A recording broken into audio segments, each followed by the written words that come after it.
Thyroid gland में thyroid hormone बनता है और किसी कारण से अगर इस हार्मोन का प्रोडक्शन जरूरत से कम होता है तो उस स्थिति को हाइपोथायरॉयडिज्म कहा जाता है। हाइपोथायरॉयडिज्म का प्रमाण पुरुषों की तुलना में महिलाओं में ज्यादा पाया जाता है।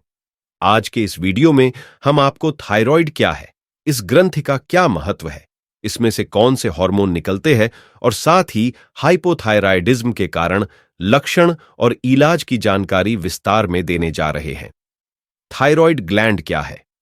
थायराइड यह गर्दन में श्वास नली के ऊपर और स्वर यंत्र के दोनों ओर दो भागों में बनी तितली के आकार की एक एंडोक्राइन ग्लैंड है। थायराइड ग्लैंड में ट्राई आयोडोथायरोनाइन यानी T3 और थायरॉक्सिन यानी T4 ये थायराइड हार्मोन निर्माण होते हैं। ये हार्मोन रक्त के माध्यम से हमारे संपूर्ण शरीर के महत्वपूर्ण अंगों पर असर करते हैं।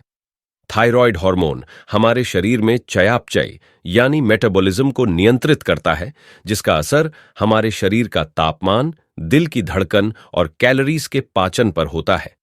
थायराइड हार्मोन की कमी से चयापचय गति धीमी हो जाती है और शरीर में ऊर्जा की कमी हो जाती है। हाइपोथायराइडिज्म का क्या कारण है? हशीमोटोज थायरॉयडाइटिस। थायराइड के सूजन को थायरॉयडाइटिस कहा जाता है। हशीमोटोज थायरॉयडाइटिस यह एक ऑटो इम्यून रोग है। इसमें हमारे शरीर में ऐसे एंटीबॉडीज की निर्मित होती है जो अपने ही शरीर के अंग को नहीं पहचानती हैं और थायराइड ग्रंथि को हानि पहुंचाती है। कभी वायरस के हमले के कारण भी वायरल थायरॉयडाइटिस हो सकता है। Graves disease. इस रोग में थायराइड ग्रंथि में अधिक मात्रा में हार्मोन्स का स्त्राव होता है। यह ज्यादातर अनुवांशिक होने से एक परिवार में कई लोगों को प्रभावित कर सकता है। रेडिएशन। लिम्फोमा जैसे कर्करोग का इलाज करने के लिए गले के हिस्से में रेडिएशन लेने की जरूरत होती है, जिस कारण थायराइड ग्रंथि में हार्मोन की निर्मित पर प्रतिकूल असर होता है। आयोडाइन की कमी। शरीर में आयोडाइन की कमी के कारण हाइपोथायरॉयडिज्म हो सकता है। दुनिया भर में यह हाइपोथायरॉयडिज्म का सबसे आम कारण है। सर्जरी। किसी कारण थायराइड ग्रंथि को ऑपरेशन कर निकालने पर थायराइड ग्रंथि के अभाव में हाइपोथायरॉयडिज्म हो सकता है। कुछ विशेष दवा। कुछ दवाओं के दुष्परिणाम के कारण आपको हाइपोथायरॉयडिज्म हो सकता है। अमियोडारोन, लिथियम, इंटरफीरन अल्फा और इंटरलुकिन 2 जैसे हृदय रोग, मानसिक रोग और कर्क रोग में इस्तेमाल की जाने वाली दवा के दुष्परिणाम से हाइपोथायरॉयडिज्म होने का खतरा रहता है। जन्मजात या कंजेनिटल। कुछ बच्चों में थायराइड ग्रंथि न होने के कारण या अक्षम थायराइड ग्रंथि होने के कारण हाइपोथायरॉयडिज्म हो सकता है। कुछ बच्चों के माता या पिता को हाइपोथायरॉयडिज्म होने पर अनुवांशिक हाइपोथायरॉयडिज्म भी हो सकता है। पीयूष ग्रंथि या पिट्यूटरी ग्लैंड। पीयूष ग्रंथि भी थायराइड ग्रंथि के समान एक एंडोक्राइन ग्लैंड है। पीयूष ग्रंथि से थायराइड स्टिमुलेटिंग हार्मोन या TSH यह हार्मोन निर्माण होता है जो कि थायराइड ग्रंथि को हार्मोन बनाने का संदेश देता है। किसी कारणवश पीयूष ग्रंथि में TSH हार्मोन की निर्मित कम होने पर हाइपोथायरॉयडिज्म हो सकता है। प्रेगनेंसी। कुछ महिलाओं में गर्भावस्था के दौरान या बाद में शरीर में एंटीबॉडीज निर्मित के कारण हाइपोथायरॉयडिज्म हो सकता है। अगर इसका समय पर इलाज न किया गया तो गर्भावस्था के समय गर्भपात, असामयिक प्रसव, BP बढ़ना या गर्भ पर विपरीत परिणाम जैसी समस्या निर्माण हो सकती है। तनाव। तनाव में रहने से थायराइड ग्रंथि का स्त्राव बढ़ जाता है, जिस कारण हाइपोथायरॉयडिज्म हो सकता है। मेनोपॉज। महिलाओं में रजोनिवृत्ति के समय में ज्यादा प्रमाण में हार्मोनल परिवर्तन होते हैं। यह हार्मोनल परिवर्तन ठीक से न होने से और इस समय ज्यादा तनाव में रहने से हाइपोथायरॉयडिज्म होने का खतरा रहता है। ध्यान रहे कि थायराइड का रोग साथ में खाना खाने से, शारीरिक संबंध बनाने से, हाथ मिलाने से या खांसने छींकने से नहीं फैलता है। हाइपोथायराइडिज्म के लक्षण क्या हैं? हाइपोथायरॉयडिज्म के कई सारे लक्षण हैं और जरूरी नहीं है कि हाइपोथायरॉयडिज्म के सभी मरीज में ये सारे लक्षण नजर आए। ड्राई स्किन, थकान, वजन बढ़ना, चिड़चिड़ापन, ठंड सहन न होना, हृदय की गति कम होना, कम पसीना आना, तनाव, चेहरे पर सूजन, गले में सूजन, कब्ज, बदन दर्द, अनियमित मासिक, बालों का झड़ना, याददाश्त कम होना और कमजोर नाखून ये कुछ हाइपोथायरॉयडिज्म के मुख्य लक्षण हैं। हाइपोथायरॉयडिज्म का निदान कैसे किया जाता है? Thyroid profile test.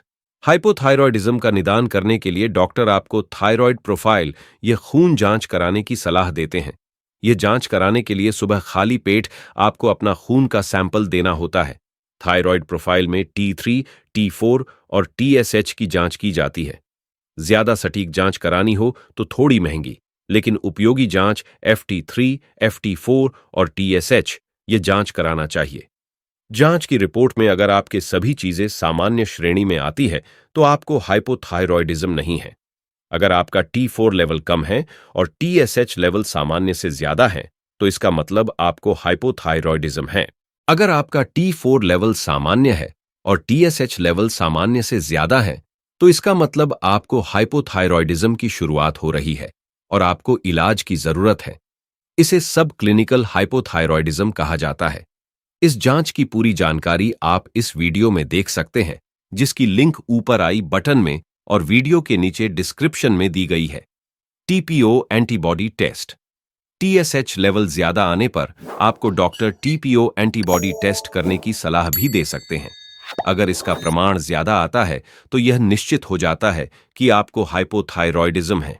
Thyroid sonography जांच। अगर आपके रिपोर्ट में कोई खराबी आती है तो डॉक्टर आपको थायराइड की सोनोग्राफी कराने की सलाह दे सकते हैं।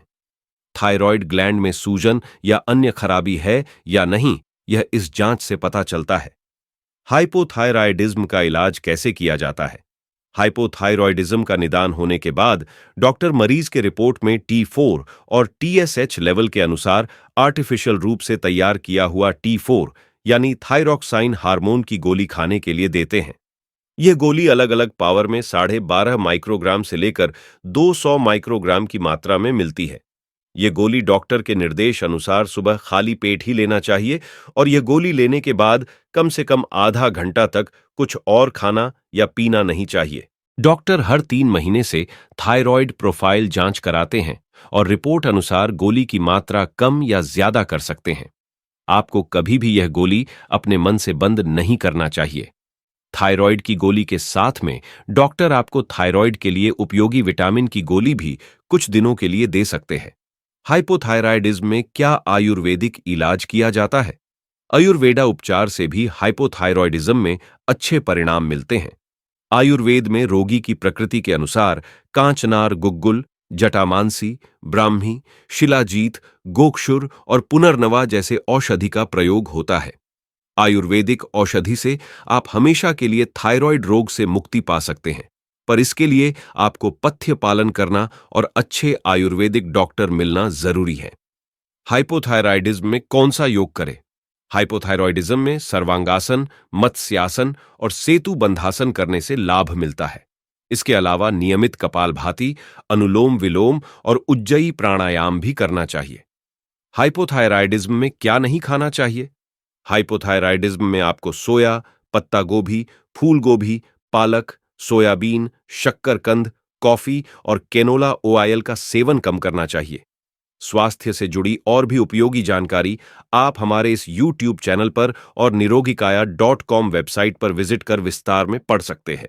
इनकी लिंक वीडियो के नीचे और पहले कमेंट में दी गई है।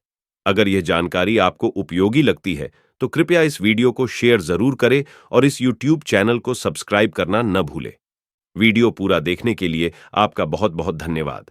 इस वीडियो में दी गई जानकारी केवल स्वास्थ्य संबंधी जागरूकता फैलाने के लिए दी गई है।